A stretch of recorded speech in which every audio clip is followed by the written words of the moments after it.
यही प्रधानमंत्री जी काशी कॉरिडोर के समय गंगा में काला कपड़ा पहन के स्नान कर रहे थे। तब भी लोगों ने बनारस के लोगों ने कहा कि कोई डामर तंत्र है। हो सकता है डामर तंत्र हो, मुझे बहुत ज्यादा तंत्र की जानकारी नहीं है।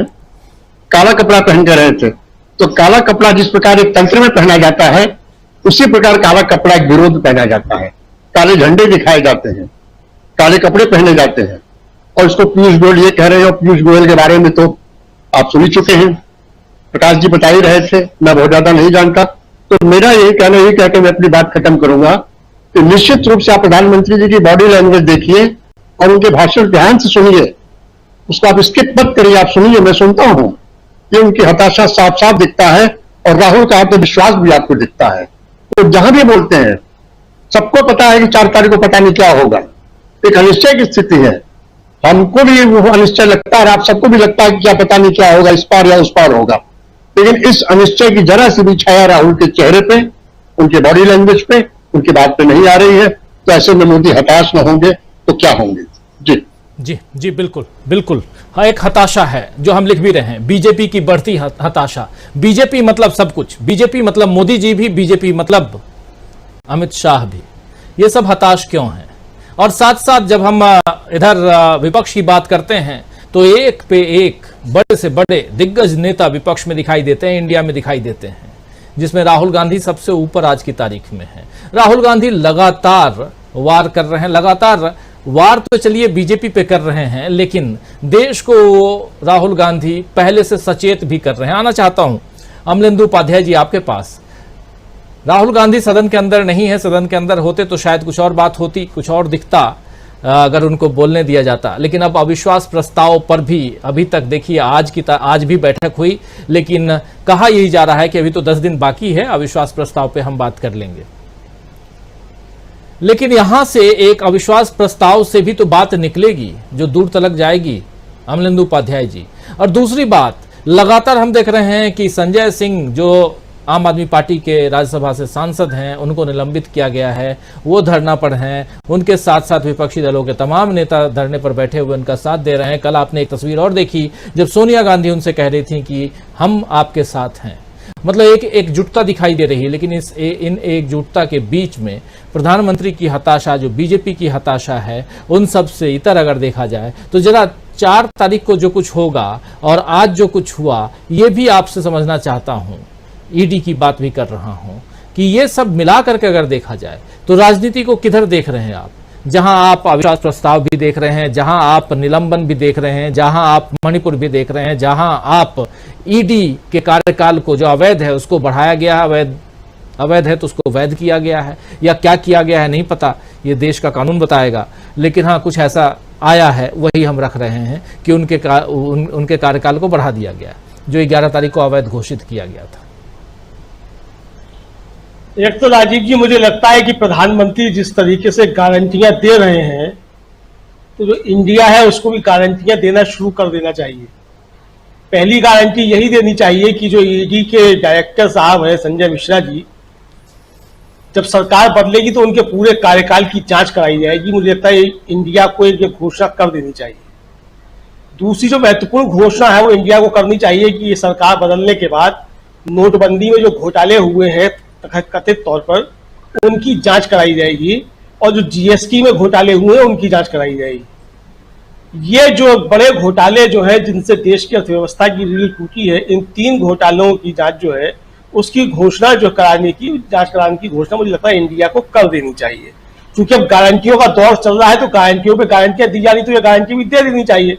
आप देखिए इसके बाद प्रधानमंत्री किस तरीके से जो है, फिर जिस तरीके से बैल को आप दिखा देते ना लाल कपड़ा, फिर उसका जो होता है प्रतिक्रिया, प्रधानमंत्री फिर उसी तरीके की प्रतिक्रिया पे जो है तुरंत उतर आएंगे। अभी तो बहुत कम उतरे हैं, अभी तो केवल INDIA ही कर रहे हैं, उसके बाद जाने क्या क्या करने लग जाएंगे, ये तो देखिएगा आप राजीव जी, कुल मिला के। बहरहाल राजनीति बहुत दिलचस्प मोड़ पर राजीव जी, प्रधानमंत्री की देह भाषा, उनकी भाषा दोनों जो है ये बता रही है कि प्रधानमंत्री जो है वो इंडिया को अपने लिए गंभीर चुनौती मान रहे हैं। ये बड़ी अच्छी बात है कि इंडिया उनके लिए गंभीर चुनौती बन गया है और प्रधानमंत्री भी जो है वो इंडिया की बात कर रहे हैं। अब देखिए राजीव जी, होता क्या है कि इतिहास की गलतियां जो हैं वो आपके बच्चे भुगता करते हैं, अक्सर ऐसा होता है। अब गलती की थी श्यामा प्रसाद मुखर्जी ने, भुगत रहे बेचारे मोदी जी। अब श्यामा प्रसाद मुखर्जी अगर भारत छोड़ो आंदोलन में शामिल हो लिए होते, सावरकर अगर भारत छोड़ो आंदोलन में शामिल हो लिए होते, मुस्लिम लीग के साथ सरकार में शामिल ना हुए होते, तो आज मोदी जी को क्विट इंडिया याद करने की आवश्यकता नहीं पड़ती। लेकिन अब मोदी जी उसको याद कर रहे हैं, क्विट इंडिया को। तो अब ये इतिहास की सारी चीजें भी सामने आ जाएंगी कि क्विट इंडिया जो था, जिसको क्विट इंडिया कहा जा रहा है, वो था भारत छोड़ो आंदोलन।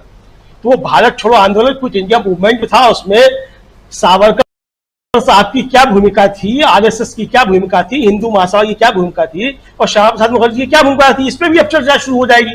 अब प्रधानमंत्री करते हैं बातें, जो भी प्रधानमंत्री कर रहे हैं वो प्रधानमंत्री को बातें करना ही करना है। लेकिन राजनीति में एक महत्वपूर्ण बात है, आप उसको समझिए कि मणिपुर की घटना सिर्फ एक बलात्कार की घटना और एक स्त्री को निर्वस्त्र करके रहने की घटना नहीं है। जो खबरें आ रही हैं, जो मीडिया में रिपोर्ट्स आ रही हैं, उनके मुताबिक लगभग 4000 अत्याधुनिक हथियार जो हैं वो लूटे गए हैं सशस्त्र बलों से। ये हथियार किनके पास पहुंचे हैं? क्या प्रधानमंत्री को ये चिंता नहीं होती है कि जो देश के अत्याधुनिक 4000 हथियार हैं जो लूटे गए हैं, वो कहां हैं, वो किनके द्वारा इस्तेमाल किए जा रहे हैं? प्रधानमंत्री को, गृहमंत्री को चिंता क्यों नहीं होती है? प्रधानमंत्री इस पर बोलने को तैयार क्यों नहीं है? प्रधानमंत्री चलिए विपक्ष की बातों में बात ना करें, मणिपुर पे जाकर के ना बोले, 36 सेकंड में पूरे मणिपुर को निपटा दें 85 दिनों को। लेकिन ये जो 4000 हथियार लूटे गए, इस पर प्रधानमंत्री कुछ बोलेंगे कि नहीं बोलेंगे? गृहमंत्री इस पर कुछ स्पष्टीकरण देंगे कि नहीं देंगे कि वो हथियारों की स्थिति क्या है, कहां है वो हथियार? मुझे लगता है कि इस पर भी चर्चा होनी चाहिए और इंडिया जो है उसको भी इस बात करनी चाहिए कि वो उन हथियारों की स्थिति इस समय क्या है, सरकार इसका जवाब दे। मुझे लगता है कि सारे प्रश्नों में ये प्रश्न भी आना चाहिए जो कि मीडिया में जितनी की खबरें आनी आ जाएगी। अब राहुल गांधी पे क्या फैसला आता है वो अलग देखा जाएगा। लेकिन फिलहाल जो फैसला आया है अपने ईडी वाले साहब पे, मुझे लगता है राजीव जी की वो कुछ भी उनको मिल गया हो, लेकिन वो चूंकि अभी एक्सटेंशन पे है और दया याचिका पे है, एक तरीके से कहा जाए, मतलब सुप्रीम कोर्ट ने उन पर रहम किया है कि 15 सितंबर तक जो है आपको जो है वो बख्शा जाता है, आपके अवैधानिक कार्य जो है वो आप उनको निपटा लीजिए। मतलब आपकी नियुक्ति जो है वो अवैध है, तो अवैध नियुक्ति भी आपकी 15 सितंबर तक है। तो इस दौरान जो उनके काम होंगे राजीव जी, वो सारे अवैध होंगे। अब वो चाहे कहीं छापा मारे हो, चाहे कहीं कुछ करें, तो वो सारे अवैध की श्रेणी में आएंगे, क्योंकि सुप्रीम कोर्ट कह चुका है कि उनकी नियुक्ति जो है वो अवैध है। उस नियुक्ति को सुप्रीम कोर्ट ने वैध नहीं ठहराया है। ये नहीं कहा है कि 15 सितंबर तक आपकी नियुक्ति जो वो वैध है। उनको एक्सटेंशन दिया है कि आप जो सरकार ने जो बताया है काम जो महत्वपूर्ण है, जिसको किया जाना है, उस काम को निपटाने के लिए जो है उनको दिया गया है एक्सटेंशन। तो वो उस काम को निपटाने के लिए, किसी कोई और काम करने के लिए नहीं है। अगर वो कुछ और काम करते हैं तो फिर चले जाएंगे सुप्रीम कोर्ट, साहब इनको आपने एक्सटेंशन तो दिया था सरकार का ये काम करने के लिए जो बहुत महत्वपूर्ण था देश का काम, ये तो दूसरे काम कर रहे हैं, तो लोग जा सकते हैं फिर। तो इसलिए जो वो सब काम नहीं कर पाएंगे। अब राजीव जो काले रंग को लेकर के भड़क रहे थे हमारे मित्रगण, भारतीय जनता पार्टी के नेतागण, असल में वो इस काले रंग पर नहीं भड़क रहे थे, वो आरएसएस की काली टोपी में भड़क रहे थे। अब कहना चाहिए पीयूष गोयल को कि आरएसएस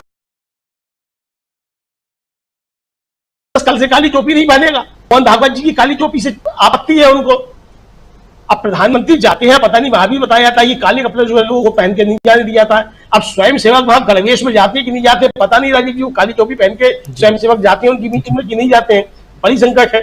दूसरा है कि मकर संक्रांति को जो काली खिचड़ी खाई जाती है वो तो नहीं खाते होंगे फिर हमारे संघ के स्वयं सेवक लोग काली खिचड़ी। दिक्कत बहुत ज्यादा है काली खिचड़ी के साथ जो है। दूसरा वैज्ञानिक रूप से जो काला रंग है उससे चिड़ने का कारण ये है कि जो खड़गे जी ने भी कहा काले रंग को लेकर के, असल में वो दलितों का भी प्रतीक है, वो शनि देवता का भी प्रतीक है काला रंग। तो शनि चूंकि न्याय का देवता है तो न्याय से उनको बड़ी परेशानी है। भारतीय जनता पार्टी के लोगों को न्याय की बात तो करते ही नहीं, सब अन्याय की बातें करते हैं। तो परेशानी ये है कि न्याय का देवता पता नहीं कब न्याय करने लग जाए। ये जो काले कपड़े पहन के लोग आए हैं, कब इनके ऊपर शनि सवार हो जाए और ये न्याय करने लग जाए, इनके मुख से न्याय की बातें निकलने लग जाए।